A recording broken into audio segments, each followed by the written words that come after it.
Hello and welcome back to the channel. Today I'm going to talk a little bit about masteries in Marvel Contest of Champions. Masteries are basically another way you can customize the game to better tailor the way you play it or just fit it better to the way you like to play the game. So there are three types of masteries: offense, defense, and utility. And you get mastery points as you go through the game. As you continue to level up, you get one mastery point. So mastery points, like some other limited resources, are just that, limited. So the way that you apply them, you can't just go around and throw them against any mastery and see what happens. I mean, you can do some testing, but there's typically a cost when you want to kind of reset the points you put in mastery. You can see right now I have the offense masteries up, and the center there at the lower part of the screen you see recover.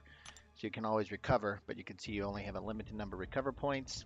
And then once you use the recover tokens, if you don't have any of those, you can also reset your mastery points for a given area like offense or defense or utility. You can reset one, but it will cost you some of your units.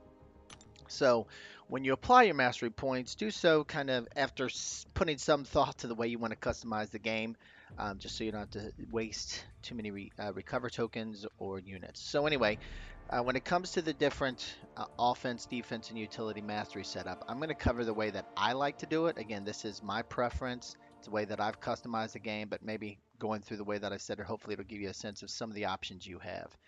So first for offense, the first two really are just enablers, if you will, to get to the better mastery. So that's why you see I only invested one of my mastery points per each.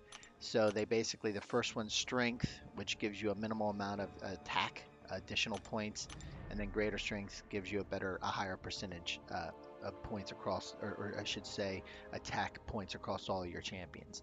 While that may seem like, hey, that's pretty good, I'm increasing my attack percentage or my attack abilities of all my champions, there's better masteries in offense to apply. And specifically, the one that I like to look at are those related to critical hits. And so this one's the first one at the top, Pierce. Critical hits from your champions ignore an additional 5% of the armor. So it just enables your critical strikes to be even stronger. But this, again, in my mind, Pierce is not one I want to invest in. It's the next four related to critical that I like to put my points in. So the first couple that I'll look at are precision, and they're all about critical rating. So you can see here, lesser precision lets me go increase the critical rating at a lower amount. But then when I get to precision, it really lets me rank up the critical rating of all my champions. And so these are the ones, because I mean, a lot of characters, when you have a critical strike, you might be able to trigger some events, especially if you have like Scarlet Witch. Every time she has a critical strike, or the opponent, then she has a pretty good chance of applying one of her buffs. So if you have Scarlet Witch, these are mandatory. I mean, I would say critical rating, critical chance rating, as well as critical power are those, and that's actually the next couple that we're looking at: lesser cruelty and cruelty. These are kind of mandatory for everybody. I mean, even though these are optional mastery, the way you play your mastery points is optional, allows you to customize. I would greatly recommend, strongly recommend, everybody really invest in the cruelty as well as the precision. And as you can see here, I only invested one in lesser cruelty to get me into to pretty much open up enable cruelty, which is a stronger for each mastery point applied. It's a higher amount of critical damage that's given. So, but I mean, if you wanted to put in go 5/5, that's fine as well. It's just really with critical rating, that's mandatory, with the closely behind with cruelty and lesser cruelty. So then once I get those applied, and at this level with this many points applied in offense, it opens up some other areas. Of course, you have to use the other investment items to open them, like with despair. So with despair, it basically took one of the one of the carbondimium, I guess that's how you pronounce it, mastery core. These are quite expensive. They're like 550 or 530, something like that, within the store. So it's not the cheapest to get. But and then while despair itself is not necessarily something, I mean, I'm not investing a ton in, it does open with the one that I really like, and this is Deep Wounds. So if you like playing champions that apply a bleed, Deep Wounds becomes mandatory, because as you can read here, it says bleed your champions, inflict blast 1 seconds longer. If they have more health points than their target, their bleed instantly strikes down an additional zero point 0.4 max health from their enemies. So these are great. The Deep Wounds is really a great mastery to apply in if you like the bleed champions. I've got a number of high-level bleed champions like Wolverine, Guillotine, um, even Electra with some of her specials, she can cause a bleed apply. So Drax, I mean, there's just a number of champions called that bleed can apply bleed, and when they do, Deep Wounds extends it and then does that initial additional damage if your health is higher than your opponent. So really recommend Deep Wounds. And then also the one that if you apply any points in Deep Wounds, and you can also go to Assassin, which against enemies below 18% of your health, your champions gain 20% attack and decrease enemy defensive ability accuracy by 12%. If your enemies start the fight below 18%, your champions also gain 3% offensive ability accuracy. So both these two, the Deep Wounds and Assassin, as you get longer into the game, get to some of the in-game content where you're playing opponents that just have 75,000, the 75,000 ratings and have just tons of health. These type of these type of masteries really do help. And I mean, you can very well start at the end game content, master level, etc. That you could be fighting a boss with that starts less than 18%. So then assassin really kicks in. And what's nice about Assassin, I have Electra. Electra, as you saw in my Sponge-worthy character rankings, that Electra's right up there from a skill perspective. That's why I have her as a 4-star, rank 5, level 50. And she's awakened. Her ability, she has kind of like an already signature ability of Assassin. So you basically get a double Assassin when you apply here. It's really nice. And again, can't say enough about the Deep Wounds, because if you get with all the bleed champions out there, when you start applying bleed, Deep Wounds is really nice. Some alternatives on the offensive side I've seen some folks invest in is the glass cannon.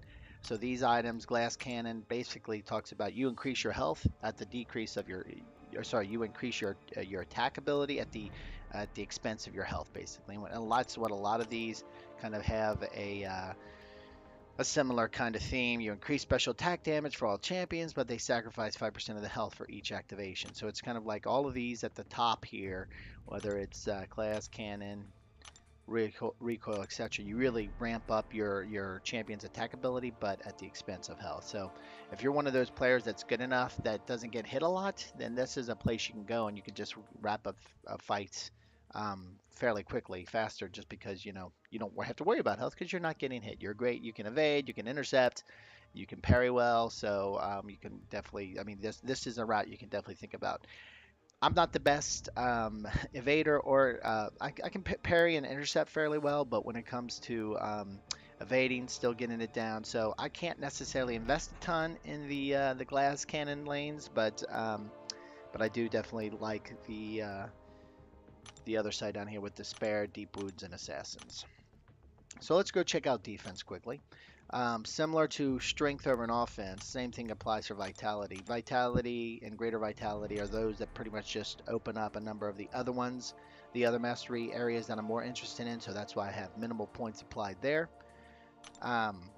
This one, as well as this, is kind of in recovery are the routes that I really decided to go with, especially if you have a lot of regen characters. That especially this recovery is really nice, because as you can read here, increase any health your champions recover during a fight by 15%. So like if you're using Wolverine, even Scarlet Witch, when her regen kicks in, if you think about Dr. Voodoo, a lot of the good characters got good heroes that are out there, because they have a regen ability. This recovery just makes their regen that much better. And then coupled with this one, you even give a little regen to those heroes that typically don't have a regen. It's not a lot. It's kind of like a nice to have, not a big deal. It's really, the recoveries are nice. It becomes even more important when you have a regen or a number of regen heroes that you like to use. So block proficiency, this is very nice, especially, I mean, because one of the key ways that people play the game is to parry. So you want to increase your block proficiency, which brings down the amount of damage you take as you block. So this is pretty much a mandatory, I would have to say. And then perfect block just increases the chance to do a perfect block, but it's not that high. If you have a Captain America, if you like playing with Captain America or Captain America World War II, then investing more in Perfect Block might make sense because they've already got a pretty good high Perfect Block anyway, especially when some of their signature abilities are awakened. So you throw this in here, gives them a little bit more chance as well. So that might be a place to think about, especially if you like playing Captain America. But as you can see here, I don't invest a lot in defense. There's a couple things for the health regen support, block proficiency, etc. that I got a few in. I kept a lot within offense, and then the mandatory ones in utility. And so we'll jump over to utility now to cover those. Limber is a nice one to have, but it's really what it allows you to pick next that I like Limber. But I did go ahead and go 5/5 in Limber, which just really uh, limits the stun effects that may be applied. So just in case you do get stunned, this will lower the amount of time you're stunned. Now the next two though, these next two utility are gotta haves.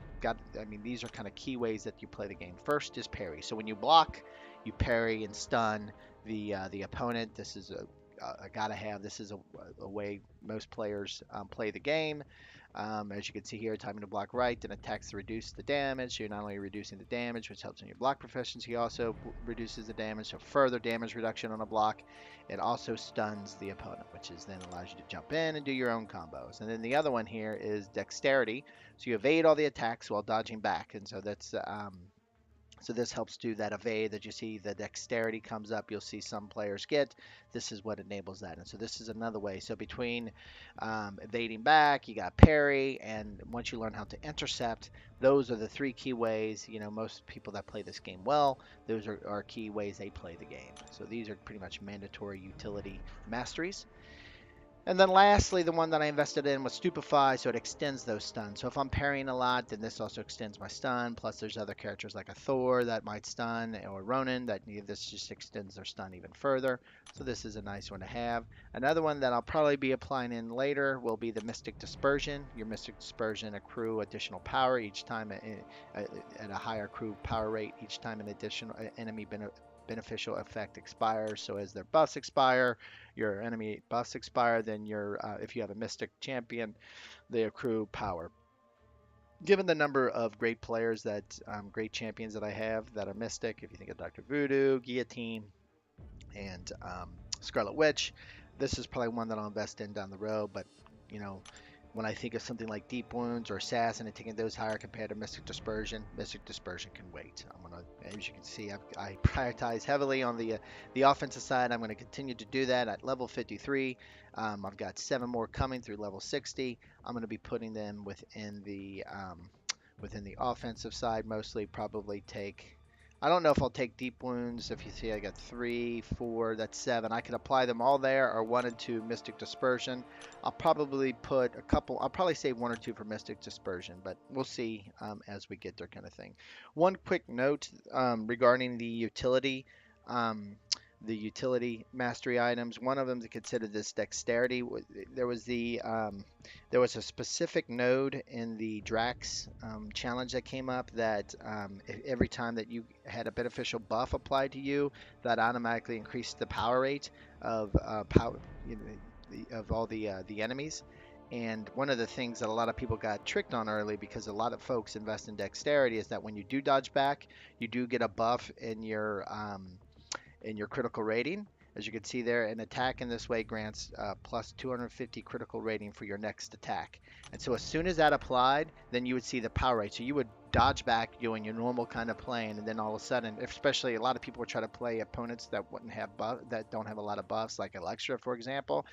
She would dodge back, and then boom, that would trigger that buff that would then trigger that power rate gain. So kind of keep that in mind as you're going through different parts of the game. You're going to want to probably customize some things, so you take that away, and then a lot of folks were able to go in and then beat a lot of the higher end content within the Drax challenge. So that was just one example, but something to kind of keep in mind. It probably plays across all of these different types: utility, defense, and offense. There's probably going to be different content in the game that that's going to trigger unexpectedly. I mean, if you think about it, Kabam's probably they got a good sense of how people play the game, so they probably threw that in there just to throw a new wrinkle into the process to have people thinking about. So kind of keep that in mind. So that's why I was saying before, you're going to have a limited number of recover tokens. So don't waste those recover tokens just throwing mastery points around. You know, we kind of want to preserve those, and so you, and then especially when you don't have any recover tokens, you don't have to use so many units playing around and making changes just to get through some content that, normally you wouldn't have to worry about. Kind of like that Drax challenge issue that I talked about. But anyway, these are my masteries. This is how I set it up. It's kind of like if you look at other folks on videos online, or you see different like through Reddit or whatever, you'll see that this setup isn't 100% unique for sure. This is probably pretty common. The what you'll see folks different from time to time is how I have mine invested in the whole despair, deep wounds, and assassins. You may see a lot of some folks go the other route with the glass cannon and all the other mastery offensive items that take away from your health but really ramp up your attack. So if you're good enough and don't worry about that health because you never get hit, that might be a path you want to go. But for players like me, not necessarily the best approach, so that's what I have here. But hopefully, this quick rundown of my masteries and a little background on how to think about them was helpful. And if you liked the video, please like it. If you got some your own thoughts or builds or questions about all of this, please throw them down in the comment section. And if you like this video and other videos on my channel, would really appreciate a subscribe. Other than that, thanks a lot for stopping by, and you have a good day.